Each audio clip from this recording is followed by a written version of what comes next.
Dr.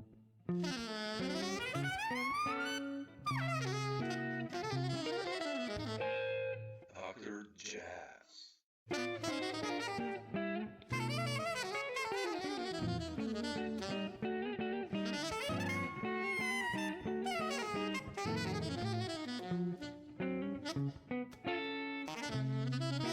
Hey guys, Dr. Samo here. Jazz. Thanks for checking out the channel and its contents. And if you feel like it, please do subscribe. Thanks so much. Enjoy the video. Bye. Yeah, man. Thanks for finding the time. Appreciate it. Oh, thanks for having me. I appreciate that. I love your sound, your playing. Like, I remember hearing Mad Science the first time, on George Colligan's record. Oh, You're okay. playing there, and I Yeah. was like, oh man, I have to check out this guy. Yeah, that's a while ago already. That's a while ago, yeah. But man, I'll just jump in. I wanted to ask you if you've been preparing something new as a band leader. I listened to Reimagine Trio, which I love, and I love your distorted sound always. I mean, I've always loved it, and this one has like more this traditional vibe going on, even though in a modern way. But like, what's happening on the band leading department? Well, I'm working on several things right now. I'm actually actively writing for a band with Jimmy Haslip and drummer Oh, Gary Novak and pianist George Colligan. And that project, the working title for the band is called Speak. So I have about 7 or 8 tunes written that I'm kind of tweaking right now, and then we're going to meet in LA at the end of January, and we're going to do a couple of days of rehearsing and see, just get in the room and see what happens with these tunes and they may morph into and whatnot. So I'm excited about that. I'm always writing, but I am focused on that project right now. And then beautiful. I've had in the works for a while now this Alan Halsworth kind of tribute project that I've been toying with taking his tunes and arranging them for 2 guitars, which I've Really? done. Yeah. Oh And man. so Jimmy Herring and I were both have been talking about this for a while. So it's kind of been put on the back burner just because I've been sidetracked doing so many other things. But I'm still kind of transcribing and arranging in my spare time and getting that together. So that's something on the foreseeable horizon, I'm gonna put out there. And that's just a complete passion project. I feel like something I really would like to do. Mhm. Yeah, which tune? I'm such a huge Holdsworth fan, by the way. Which tunes did you take, and how do you So approach actually his tunes? And I mean, you probably are writing out harmony like in a traditional way, so that you guys can yeah. improvise on it. Yeah. Well, the idea for the project was first I would have to sit down and transcribe his songs verbatim, so I did that. Yeah. I sat down and transcribed everything, you know, eh, to the best of my ability. And the idea was to not play them like he would play them or his band would play them. I have no really interest in doing that. There's a lot of people who did that, but he did it. And that's the way, that's the ultimate. Yeah. So I thought it would be an interesting take to kind of pay tribute to him because he was a huge influence on me and Jimmy as well. We've had many conversations about him, about Holsworth, and kind of do it in a way that was, my own, with 2 guitars, which I thought would be Mhm. interesting. So I've kind of now morphed and not so much reharmonized, but added things to the songs, Mhm. to make them kind of not just copying what he did Beautiful. originally. Yeah, I'm looking for. I never heard two guitars actually doing his music. I'm trying to think. I know Gary Husband did like solo piano pieces, and Yeah. but yeah, I don't recall two guitars actually. So, okay, Yeah, so that's that's on the distant horizon too. So, and I'm writing right now as well for an idea for just like a more acoustic quartet. Um, so I have some tunes, kind of sketches that I'm working on and kind of flushing those out a little bit. But the immediate thing is the thing with the project with Jimmy Haslip and yeah, Novak and Colligan right now. That's the thing I want to do, and that's heavily steeped in yeah, yeah. electric Oh, I music, can you imagine know. it. How did you? I know your history with George. I mean, I want to ask you later about it, but like, how did you hook up with Jimmy and Gary? I mean, speaking of Holsworth again, Holsworth Yeah, disciples in a that's way. many years ago. I was teaching out in Pennsylvania at a Lehigh University, and I was out there with guitarist Vic Juris and Bob DeVoe. We were the three guitar teachers out there, and the gentleman leading the program was a trumpet player named Bill Warfield, and Bill Warfield was very good friends with Bob Mintzer. So this is in the 90s. So Bill Warfield invited the Yellow Jackets to come and do like a concert slash clinic at the school. And they needed some people to play. So I was there and I got to play with the Yellow Jackets, Mm, for beautiful. that concert. And I just kind of hit it off with everyone, but Jimmy and I remained in contact. And at the time, I think Jimmy was involved with several different record labels, and he asked me to write a piece for this compilation record that he was putting together. So I did a solo acoustic guitar piece for him and submitted it. So, and then that was my first connection with him. That record never came out. I don't know whatever happened with the record label. It went, something went defunct. But we've remained in contact, but really have never had a chance to play. Mm, Um, after that. And so a few years ago, I was out on the West Coast on a tour with bassist Oteil Burbridge, and I had a night off in Seattle, and my friend Oz Noy, great guitar player, was playing at Jazz Alley.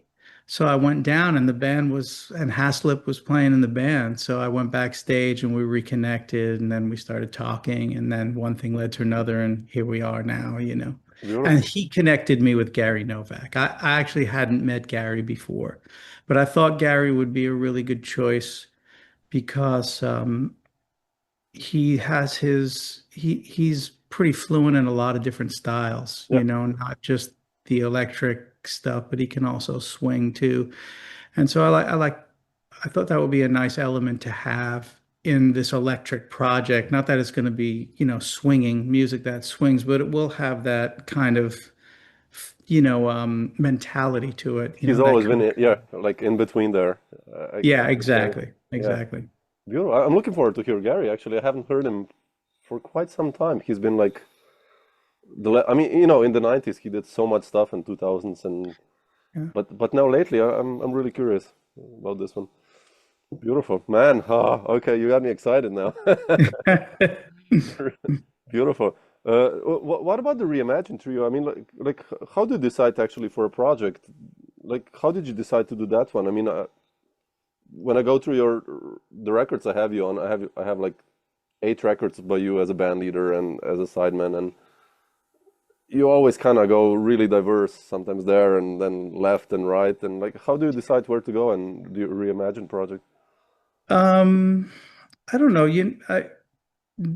I've always wanted to do, well, my earlier records for Steeplechase were Yeah, mostly like playing standards, and there's a one record of originals and stuff. And that's kind of the nature of that record label is to go in and play standards yeah, and do yeah. things like that. It's kind of like, you're in the studio for one afternoon and you play. Um, and then I start after that group of records. I've kind of been all over the place stylistically because I enjoy so many different kinds of music and I enjoy playing them, playing it. And I grew up with a lot of different things. So I never really wanted to just do one thing, Yeah. which is probably difficult as an artist to kind of brand yourself, because I'm kind of all over the place, but I'm okay with that. Guitarist. Um, That's it.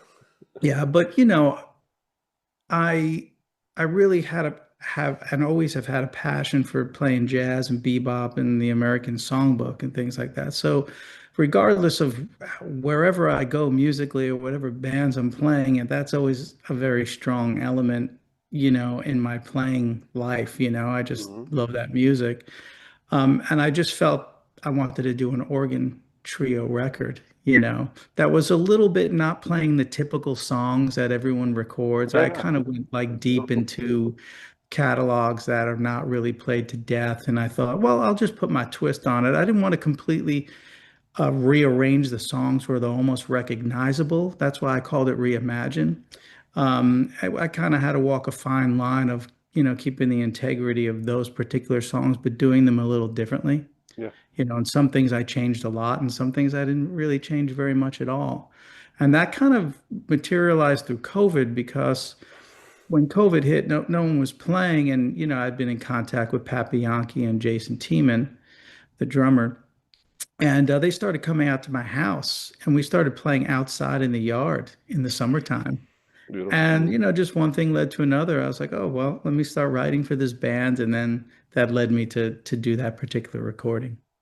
Yeah, I love the choice of music, like, that Clifford Jordan tune. Oh, yeah, Glass Bead Games. Man, it's like quite, and the Tristano one. I mean, it's nice, like you said, you chose quite. It's not like Stella by Starlight and Solar or Yeah. whatever. It's beautiful, the music. I mean, Yeah, I mean, I had been listening to all of those tunes and just thought, okay, let me do something with that body of music that I've been listening to yeah, lately. very Yeah. nice. Yeah. You mentioned you growing up, and I wanted to ask you about your influences. I mean, because you have this organ trio on the one side. I guess there comes the Grant Green and Wes or whoever influence, and then you have, of course, the fusion side of you, which I mean, how did it all start for you? Like, who was the first jazz cat you actually heard, and you were like, "Shit, I wanna do that."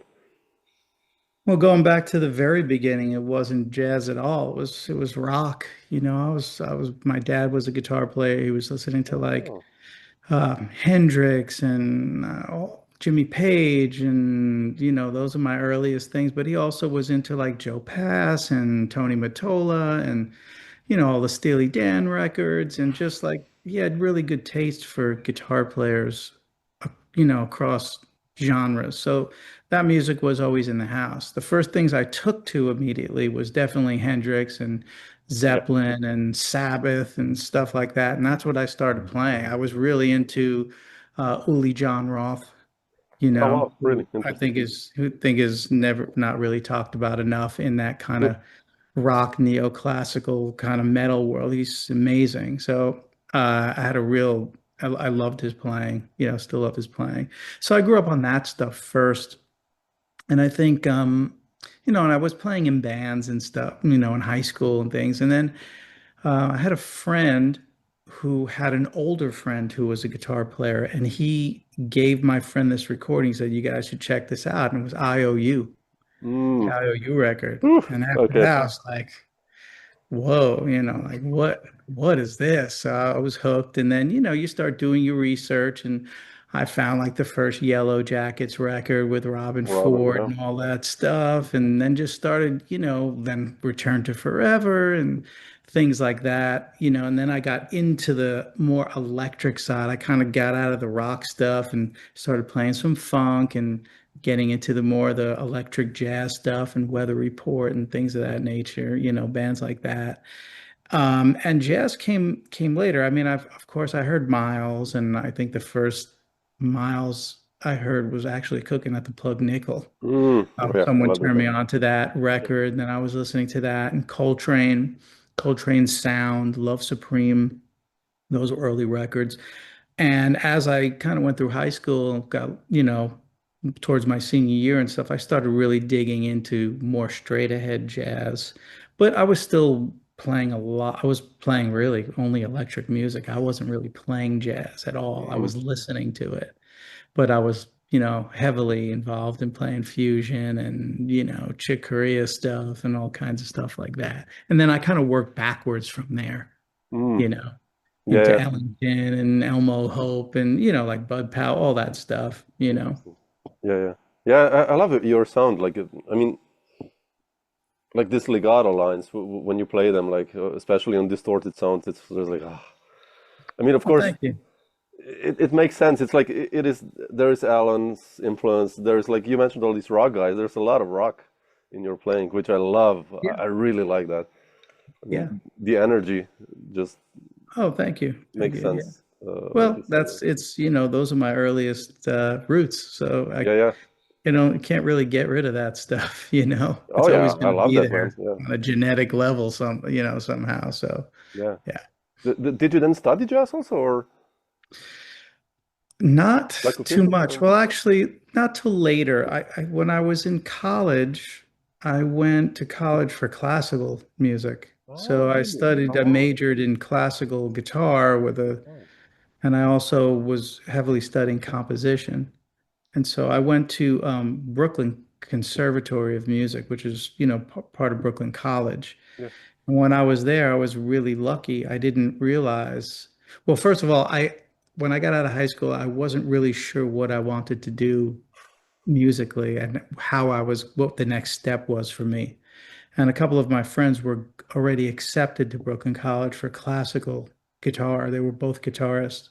So I was like, maybe I should check that out. So I bought a classical guitar like 6 or 8 months before my audition. Wow, man. And I just practiced like, learned the repertoire and got a teacher and I got in Wow. and I really hit like it was a jackpot for me because I didn't realize till later what was going on at Brooklyn Conservatory at that time was they were doing a satellite program where they brought all of the teachers from Juilliard teaching at Brooklyn Conservatory for CUNY money. Like it was a CUNY school, so and I didn't realize. So I got to study with like, we had guest, guitarists like Elliot Fisk and Benjamin Oh, Verdery coming in. It was just ridiculous. I used to page turn for Itzhak Perlman's string quartet rehearsals and stuff. I used to go in the room and turn pages for him.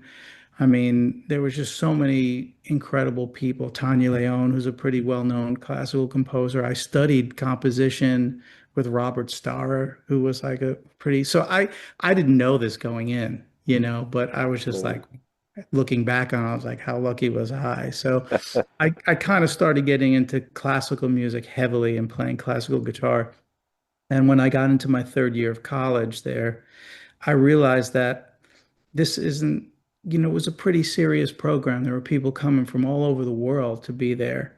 And I was like, man, this is not the only thing I want to do. I love it, but I don't love it that much where like I'm going to dedicate my life to this.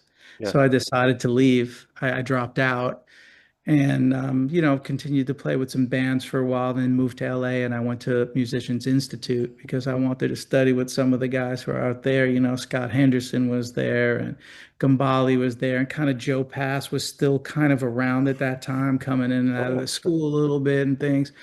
And so I did a year there and I really didn't enjoy LA that much. I'm a New Yorker, and at the time, actually, it was kind of a culture shock musically to go to school there because other than the school where there was a lot of music going on at that particular time, it wasn't like New York where I could just go to any club I Gigs, yeah. wanted to Yeah. and hear all these great guys that I was listening to on records. So I decided to come back. So I moved back to New York.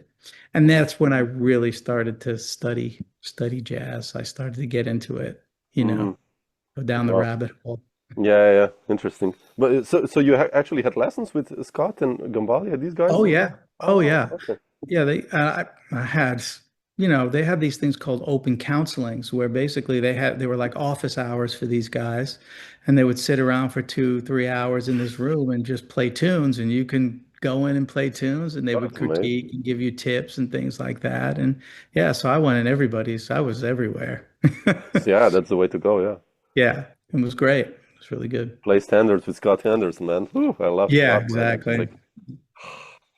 like the way he played there on YouTube. There's one video when he plays Stella by Starlight, like kind of a straight ahead way, not like this ultra red whatever they did on the Tribal Tech. But it's amazing. The lines he plays is just like, Yeah, Scott's great. He always has been. yeah, I've such really a always player, man. enjoyed his playing. Yeah, amazing player. When you returned then to New York, like how did you start integrating in the scene? I mean, who were the first gigs you got and I first moved steps in the jazz scene? Or When I moved back to New York, I moved to Brooklyn. I guess it was around 93 is when I moved to Brooklyn, 94, maybe something like that. I moved to Park Slope. I was living in Park Slope, and that neighborhood was just filled. Everyone lived there. I mean, my immediate neighbors were like Ben Street, Ben Monder, Billy Hart lived down the street, a Mm, drummer named Ricky Sebastian. First people I played in New York, I think one of the earliest people I played with was James Genus and Zach Danziger. We started, okay, that's you know, playing with those guys. But again, I was just at the beginning of really learning that music. These guys were so much more developed than I was at that time. Who came from Berkeley. These guys were much more developed in that genre of music than I was. So I was like really playing catch up. I was really learning a lot from being around all of those guys, and getting a chance to play. But there were sessions going on all the time. And I had a landlord who had a room downstairs. I lived on the second floor of a brownstone, and my landlord had an office downstairs. He was a trumpet player who with drums and a Rhodes and oh everything. He well, said, "Yeah, okay, just when I'm not using it, you could have sessions in there." So I used to have everyone coming over there. So that's how I started to initially meet a lot of people, was through that. yeah, And then I'd get little gigs here and there, and through that stuff, and it kind of just built from there. yeah, yeah. That's the beauty about New York, right? It's like these Yeah. sessions. I mean, especially it's just like you can play all the time. I mean, especially when you're younger and you have Yeah, more time absolutely. in a sense, and And that neighborhood was affordable then. Like everyone where Donnie McCaslin lives mm, close by. I mean, there's just the list goes on and on and on and on of the people who live. And George Colligan lived right around the corner from me. so that's how you connected with George. Like, Actually, no, believe it or not, he lived around the corner from me, and I didn't know George until I started playing with this drummer named Rodney Holmes. sure, And I don't know how George and Rodney initially met, but I started playing with Rodney and George was playing keyboards, and that's how we kind of connected. And I was like, "Hey, where do you live?" "I live here." It's like, "Oh, I live here." We live right around the corner from one another. So we started playing a lot together. oh, it's beautiful. Yeah, I mean, I love Rodney, man. Such a Yeah, drummer. Rodney's great. He's Oh, amazing. such a player. Amazing. And you had such a connection with George also. Like immediately those fresh sound records and Yeah, the mad science thing and beautiful. thanks. Uh, really nice hookup. When did you start leading bands then? I mean, because since like early 2000s you've been such a prolific band leader, I think, doing so much stuff like I said before. Like did that come naturally for you like or Yeah, because I always enjoyed writing. I was always writing music and um, you know, the response of course leading a band is a big responsibility too, and also, not only just and a financial responsibility, as well, leading a band. So it was tricky at times, but if I wanted to play my music, that's kind of, yeah, what I needed to do. So I always found a way to do that. yeah. So yes, I've been kind of leading bands, since the beginning, really. Mm. So was it easy for you? Like, I mean, you mentioned all these No. responsibilities. I remember me stepping in the band leading, and phew, it's like, I had to That's learn the so whole, much. Like, yeah, absolutely. I mean, one of the things that was very helpful is that most of the bands that I was playing in, I was the youngest person in the band. So they were older people that knew how to run a band and knew how to run a rehearsal efficiently, and to get what needed to be done. And so I started to learn that kind of early on, how to run, do those things, because I was watching, and kept my eyes and ears open, about how these people would run the rehearsal and things they would say or not yeah, say, or things of that. So no, it wasn't easy. It was a huge learning curve, but to be able to have that kind of experience where the fly on the wall experience, where I'd just be listening to a lot of other older people who've been through this, helped greatly. yeah, so important. Yeah. Uh, I want to ask you about your writing. You mentioned you studied composition before, which makes sense now because when I listen to your tunes, it's like it's always a storyline. And I listened today to Spirit Science, and there are some beautiful tunes there, and like that Platonic Solids. I love that one, by the way. Oh, thank you. What's your process when writing? I mean, it's not easy music, I'll put it like that. It's quite complex and lots of turns and depends on the Yeah. project. But like especially your compositions as a writer, it's like really Yeah. it's moving. Like I don't know how many pages these are, but like what's your process when writing usually? How do you start? And I mean, I don't really have any one particular way of doing anything. I'm sure you've heard this from all the sure. people that you've interviewed. I mean, you know how it's just could come from anywhere. Sometimes it's just a melody, Yeah. sometimes it's a chord progression, sometimes it's who knows. I don't know. With that particular record, Spirit Science, anyway, you know, I was checking out a lot of sacred geometry stuff. I got interested in that topic, and I Okay. started to read some books and poke around on the internet and anything. And it's just a subject that grabbed me, and I don't know, I was sitting down practicing and thinking about, you know, what I had been reading and about in regards to that subject, and then it just kind of influenced those songs. And that's how that record materialized. All of those tunes were really kind of influenced by that subject matter. But I don't have any one particular way of doing things. You know, I'd sit down and there may be a germ of an idea or a couple of chords that trigger something, and then you know how it is. I Yeah, mean, yeah, yeah, so sometimes the whole tune will come out. yeah. And then other times I could only have like 3 bars or 4 bars for like weeks at a time, and like, you know, I got to get away from it and come back, and something will just trigger it, you know. But I'm I always the find same. what's been helping, what helps was that just to kind of sit down and write with really no preconceived um, idea of how I'm going to go about it. You know, just Yeah, let what comes out, come out, you know, and then I can listen to it again and maybe refine it a little bit if I feel like it needs it, yeah, you know, because for me personally, tinkering with stuff too much is kind of yeah. counterproductive, It you kills it. know. Yeah, yeah, Yeah. yeah. So.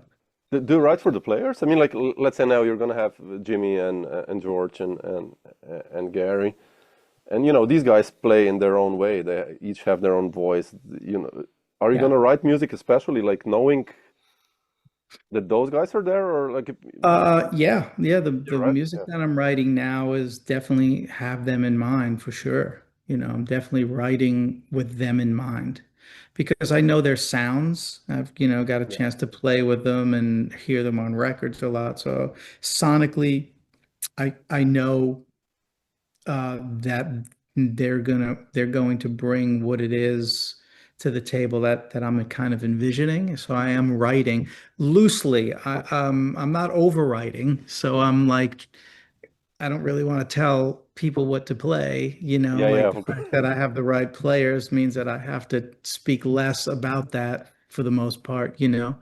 So, but yes, I'm definitely writing with them in mind for sure. The so cool. Jimmy, you know, like the thing with Jimmy Herring though, and the Halsworth project, that's a different thing because um, I felt like Jimmy and I played together in Lenny White's band for a while, so I kind of know how our sounds blend together from doing a lot of gigs together. So I thought that would be a really nice combination sonically. So Mm, it's not like I'm writing new material. I'm taking, you know, Alan's material and kind of reimagining that's some different. of Yeah, it for our sounds and things like that. So that's a little bit different of an approach because I'm actually arranging and writing in some spots, but I'm not writing the songs, yeah, you know? yeah, yeah. That's different. You know, I mean, with your original music, I wanted to know like I think it's so important we write for the players, right? It's Yeah, you gain yeah, so much more from the music, and you know, like Donny McCaslin plays so much different than Ben Wendell or whoever. And yeah, it's good to absolutely. know these things that you're like, oh shit, he's really good on that. I mean, they're all good on everything, but especially on you know Yeah. Well, in scenarios. Spirit Science too, I kind of really needed the bassoon. I had that one, there's a one ballad on there called A Reflection and a Reflection. And Ben played beautiful Oh, he's such a player. bassoon on it. It was great. Yeah. The I wanted to ask you about one other record, Wishing Stones. How did that one happen? I mean, that's like the dream band. Like if I played with that band, that's like okay, I don't need to record anymore now. Well, like, how did that one happen? And Um, well, that happened because one, I had met a gentleman who was part of the record label that I recorded for, who I wound up signing for two records. So I did, uh, Spirit Science, and the first one was Yeah. The Wishing Stones. I had known John Patitucci for a long time. We've been friends for a long time, but really haven't played much together prior to that. But at the time that record, before that record, I was playing with John Coward a lot. John Coward, the Mm. pianist John Coward. He was playing in my band a bunch, and I was playing in a lot of his stuff. Oh, really? And Wow. obviously, you know that John is tied to Brian because they play in the fellowship Yeah. together. Um, and so some of these songs I started playing with John before I even really had an idea that I was going to do a record. And I definitely commented, numerous times to John, like, man, Brian would sound really good on this. And John would be like, yeah, he would sound really good on it. So luck have it, when the record contract and everything, and it seemed like everything was moving forward, I was like, well, what are the odds of, being able to get these guys in a room, for a day or 2 days Yeah. to record? Everyone's so busy. But, John reached out to Brian on my behalf, and Brian and I have become friends since, and he was free. And then I reached out to Patitucci. And actually, John Coward had been playing with John Patitucci a lot at that point. So it was kind of just like Yeah. in the air already. Yeah. So it came together. It came together pretty easily, actually. Mm. Yeah, it's such a nice record, man. I mean, Oh, thank you. Thank you. just everything also with Brian on drums. It's like Yeah. it Brian's great. must have been such smooth sailing. I mean, I don't know. Yeah. There wasn't really a lot of talking. We just Yeah, kind of went in and he's so good. played, and that was it. It Yeah. was a lot of fun. We did get a chance to do a couple of gigs at Oh, the you Jazz did? Oh, Standard. wow. Oh, man. Yeah, Okay. it's a couple of things probably online Oh, I have to on search for YouTube them. from that gig, from that particular gig, and it was great. It was a lot of fun. Yeah. Uh, the Tom, I wanted to ask you before, you mentioned Oteil before Burbridge, and you have also this history with the rock side, with the Allman Brothers and all these connect. How did all these connections happen actually with that side of? I mean, it's kind of not almost natural, like in a way, if you know what I mean, but Yeah, no, it also is like with your history. man, that's a crazy story. So I mentioned before that I had moved to Brooklyn, to Park Slope, in around 93, 94.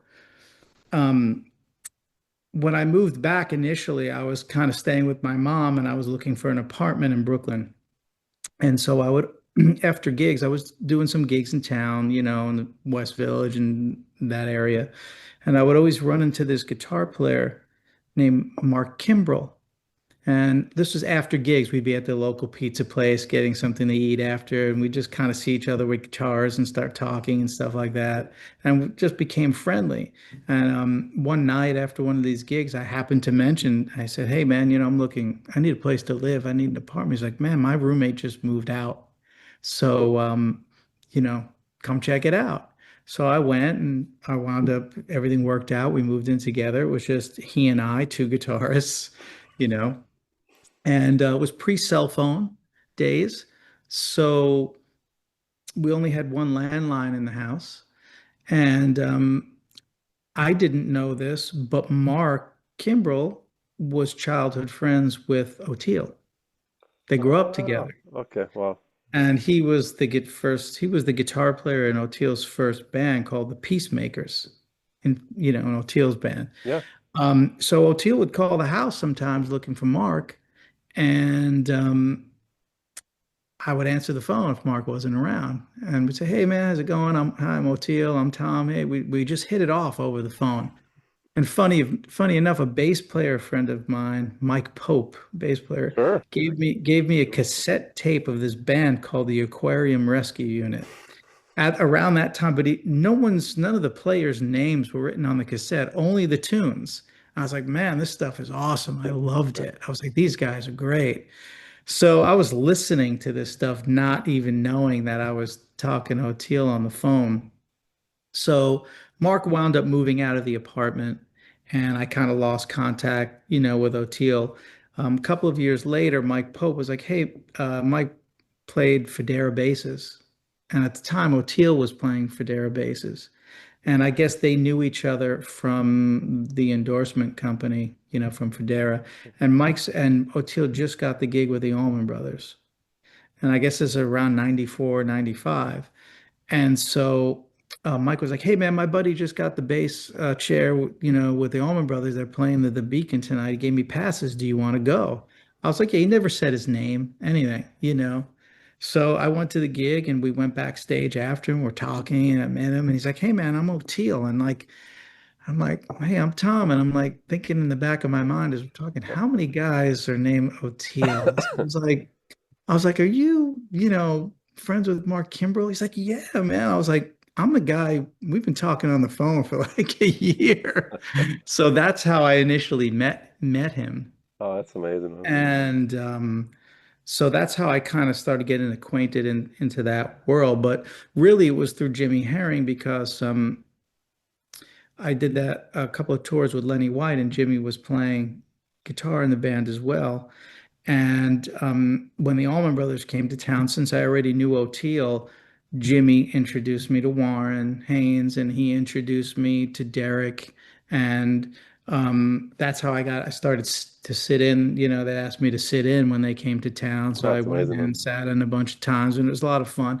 But I wasn't really, I hadn't played Allman Brothers music or rock music since high school. I was in a completely different, mindset about it, but I had played it so much when I was a kid, it kind of comes back. I knew all the tunes already. So that was the introduction, like with that.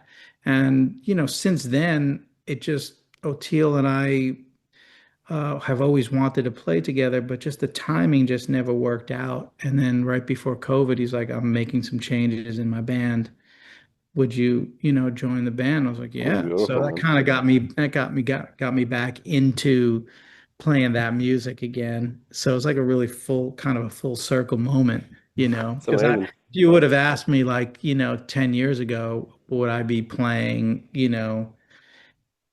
rock stuff? I'd say no, there's no way.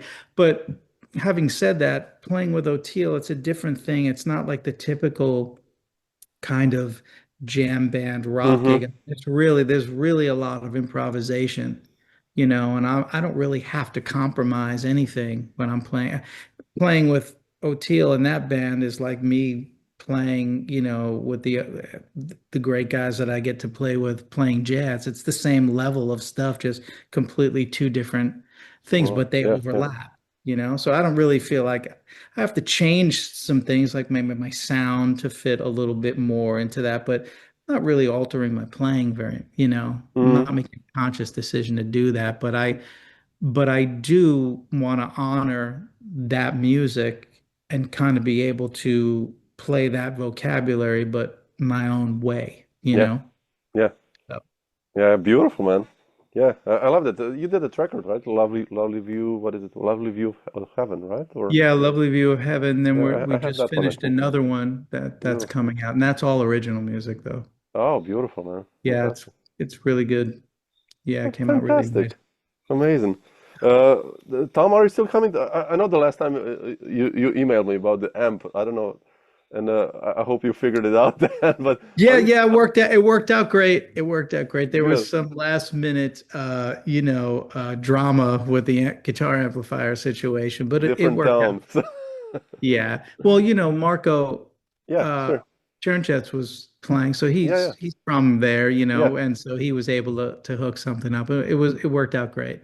It worked Are you out. I'm still sorry coming to we Europe, by the way? That's my question. I mean, will you still come to Europe one to tour? right now, I mean, everything is such in the beginning stage. I usually get out to Europe like once or twice, Oh, during the okay, okay. summertime, but right now I'm not sure because this band that I'm focusing on with Jimmy and Gary and George, it's kind of in the beginning stages. So we're only starting to get together in January. So I Okay. honestly don't know if the timing will work out where I could actually book something in Europe on that short of notice. Yeah. I may try. Everything's booked so far in advance Oh, nowadays it's that crazy, I man. may I may miss this summer to bring that band, but I'm sure I'll be over there as a sideman Yeah. this next year. So, but it would really be nice to bring that band, but Oh we'll man, see. I got to do one thing at a time, you know. Jimmy and Gary already, like with those two cats, I think whew, Yeah, I'm that should excited. work actually. I mean, for I'm getting this. excited for that project. I don't know, I just played on Jeff Berlin's record, Really? uh, Oh wow. do like 3 songs or whatever, but I know he's talking about trying to play some dates in Europe as well. So maybe that'll work out as well. Wow, how was It that like with Jeff? Fun?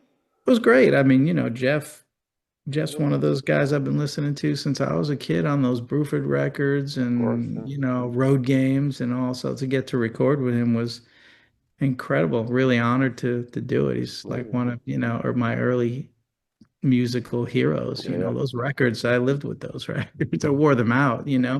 So to Fantastic. play on them on a few tunes was really great. So I hope that happens. It's funny because then this will be like the first if those two things happen, this will be like the first time I'll be in Europe in a long time playing electric music. It's always been playing more acoustic based music, for Yeah, the last few years. So, that's but not bad. Coming as a sideman with Jeff Berlin and then leading your band with Jimmy Haslip on bass. Come on. no, I mean, hey man, I'm very grateful, Yeah, yeah. to be in No, those beautiful, man. positions. Fantastic. And I think there's a chance we may play in Europe with Oteil next year as Oh, well, beautiful, or man. Hope to catch late you. next year or something. That's Hope to that's, catch that's you. possible. We'll see what happens. Beautiful, man. Well, if you're gonna be around, to drop me a line. We have a guest room here Oh, I in appreciate our house, that. so Thank you. come over. I'll lead Thank you you. around the wine area here and play some It's a standards in beautiful between. country. I It mean, is, it's, yeah, it it's is. Yeah, incredible. it is. It is. It's I amazing. I've been there a couple of times and it's pretty awesome. Yeah, So it's I small, do but hope to get. yeah, just drop me a line. But cool, man, Tom. Absolutely. I'll leave you a nice afternoon today. What's Sunday today? So and thanks for sharing some of these thoughts. Really appreciate it. Oh, well, thank you for having me. I really Yeah. appreciate it, man. All right, we'll talk soon. Yes, keep me updated with the albums, and I'll let you know I also when this is out and send you a link and everything. So Cool. Thank you. I appreciate it. cool, And I will keep you updated. cool. Thanks, Tom. All right, man. Bye. Later. Ciao.